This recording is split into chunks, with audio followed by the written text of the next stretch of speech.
우리나라 부동산 투자 얘기하면 재건축만큼 뜨거운 주제가 또 있을까요? 특히 그중에서도 작은 상가 하나 사두면 나중에 새 아파트를 받을 수 있다더라. 이런 로또 같은 이야기는 정말 많은 분들의 귀를 솔깃하게 만들죠. 그런데 말이죠. 이 꿈 같은 이야기, 과연 현실에서도 정말 가능한 걸까요? 오늘 이 질문의 핵심을 제대로 파고들어서 그 진실이 뭔지 한번 확인해 보겠습니다. 자, 그럼 바로 본론으로 들어가 볼게요. 결론부터 딱 말씀드리자면요. 법의 기본 원칙은 아주 명확합니다. 상가 주인은 새로 짓는 상가를 받는 게 원칙이에요. 아파트를 받는 건 어디까지나 아주 예외적인 경우에만 해당됩니다. 오늘 저희가 이 복잡한 이야기를 이런 순서로 하나씩 아주 명쾌하게 풀어드릴 겁니다. 뜬구름 잡는 꿈과 냉정한 현실의 차이부터 시작해서요. 법조항은 어떻게 되어 있는지, 또 실제 판결은 어땠는지, 그리고 마지막으로 여러분이 투자할 때 뭘 꼭 확인해야 하는지 그 체크리스트까지 전부 다뤄볼게요. 아니 근데 이 주제가 왜 이렇게까지 뜨거울까요? 이유는 간단하죠. 상대적으로 적은 돈을 투자해서 수십억짜리 아파트라는 아주 비싼 자산을 얻을 수 있다는 기대감. 바로 그것 때문 아니겠어요? 하지만 최근 법원의 판결들을 보면요. 이 로또로 가는 길이 우리가 생각하는 것보다 훨씬 좁고 험난하다는 걸 알 수 있습니다. 그럼 이제 본격적으로 법적인 틀, 그러니까 이 게임의 규칙을 한번 살펴보겠습니다. 제가 다시 한번 강조하지만요. 상가 주인이 아파트를 받는 건 당연한 권리가 절대 아닙니다. 아주 엄격한 조건 아래에서만 인정되는 예외라는 거. 이걸 머릿속에 딱 박아두고 시작해야 해요. 핵심은 진짜 간단해요. 법이 정한 대원칙은 상가는 상가로. 모든 논의는 바로 이 한 문장에서 출발합니다. 하지만 법이라는 게 또 항상 예외를 두잖아요?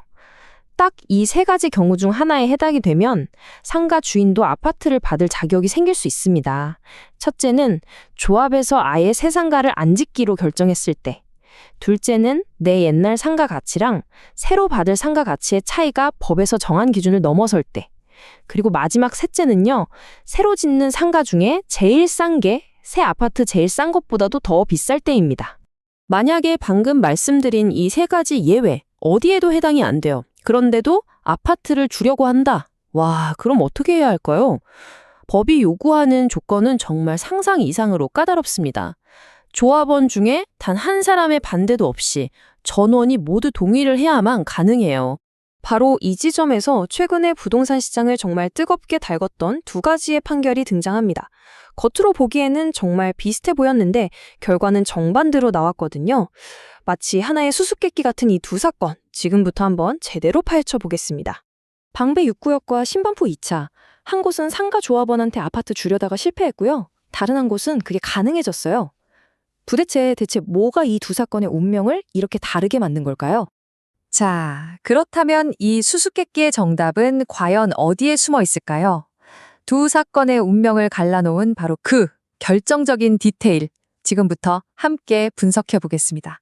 전문가들이 딱 이렇게 얘기합니다. 두 사건이 겉으로 보기엔 비슷해 보였지만 사실 법원이 들여다본 핵심 포인트는 전혀 다른 곳에 있었다고요. 바로 여기서 아하 하는 순간이 옵니다. 정말 흥미로운 지점인데요. 방배 6구역은요.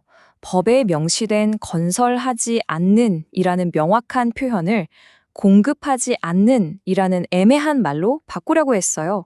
이건 사실상 법이 정해놓은 예외의 범위를 자기들 마음대로 넓히려고 한 일종의 규칙 변경 시도였던 거죠. 반면에 신반포 2차는요. 애초에 조합이 만들어질 때부터 공급하지 않는 이라는 옛 규정을 쓰고 있었고 그냥 조합 설립 초기에 상가 측이랑 합의했던 0.1이라는 구체적인 계산 방식을 그대로 적용한 것뿐이었어요. 결국 법원의 결론은 명확했습니다. 방배 6구역의 행동은 게임의 규칙 자체를 새로 쓰려는 시도로 봤고 이건 모든 선수의 동의, 즉 전원 동의가 필요하다고 본 거죠. 반면 신반포 2차는 이미 존재하는 규칙 안에서 플레이한 것이기 때문에 조합의 재량으로 인정한 거고요. 바로 이 차이가 두 조합의 운명을 가른 겁니다. 자, 그럼 이렇게 문제만 분석하고 끝낼 순 없겠죠. 앞으로 재건축 사업들이 이런 골치 아픈 갈등을 피하고 좀 순탄하게 가려면 어떤 실질적인 해결책들이 있을지 한번 살펴보겠습니다. 솔직히 현실을 무시할 수는 없잖아요. 재건축하는 몇 년 동안 장사도 못하고 손해를 감수해야 하는 상가 주인들의 협조 없이는 사실 어떤 재건축 사업도 한 발짝 나아가기가 어렵습니다. 그렇기 때문에 합리적인 대안을 마련하는 게 정말 중요해요. 그럼 앞으로 나아갈 길은 뭘까요? 몇 가지 합리적인 대안을 생각해 볼 수 있어요. 예를 들면 일단 새 상가를 배정받고도 남는 권리가액이 충분하면 그 돈으로 조합원 분양가의 아파트를 살 수 있게 해주거나 아니면 일반 분양 물량을 우선적으로 살 수 있는 기회를 주는 거죠. 근데 가장 중요한 건요, 조합을 처음 만들 때부터 모든 걸 투명하게 합의하고 시작하는 거고요. 좀 더 근본적으로는 법 자체를 현실에 맞게 고치는 논의도 필요해 보입니다. 자, 지금까지 나왔던 이 모든 복잡한 정보들을요, 이제 투자자 여러분의 관점에서 최종적으로 딱 정리해 보겠습니다. 당신을 위한 핵심 체크리스트입니다. 만약 여러분이 재건축 구역의 상가에 투자를 고려하고 있다면 과연 어떤 점을 가장 먼저 그리고 가장 꼼꼼하게 들여다봐야 할까요? 이것만큼은 제발 꼭 기억해 주세요. 첫째, 전관의 문구 하나하나를 직접 눈으로 확인해야 합니다.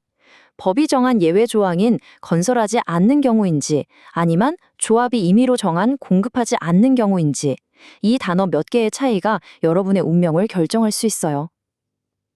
둘째, 조합 설립 당시의 기록들, 특히 상가조합원과 어떤 합의를 했는지, 그리고 총회 의사록을 통해서 동의율이 몇 %였는지 반드시 체크해야 합니다.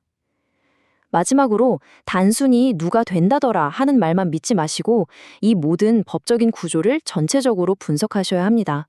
지금까지의 모든 내용을 다 종합해보면 우리가 도달하는 가장 중요한 결론은 바로 이것입니다. 이제 우리가 던져야 할 질문의 종류를 근본적으로 바꿔야 한다는 거죠. 더 이상 여기 상가 사면 아파트 주나요? 이런 막연한 질문은 아무런 의미가 없습니다. 이제는 이렇게 물어야 합니다. 이 조합의 정관은 정확히 어떻게 되어 있습니까? 법이 정한 예외 요건을 충족합니까? 그리고 그 모든 절차를 적법하게 다 거쳤습니까? 이렇게 훨씬 더 정교하고 분석적으로 접근해야 할 때입니다. 이것이 바로 오늘 이 분석을 통해 우리가 얻어야 할 가장 중요한 교훈입니다.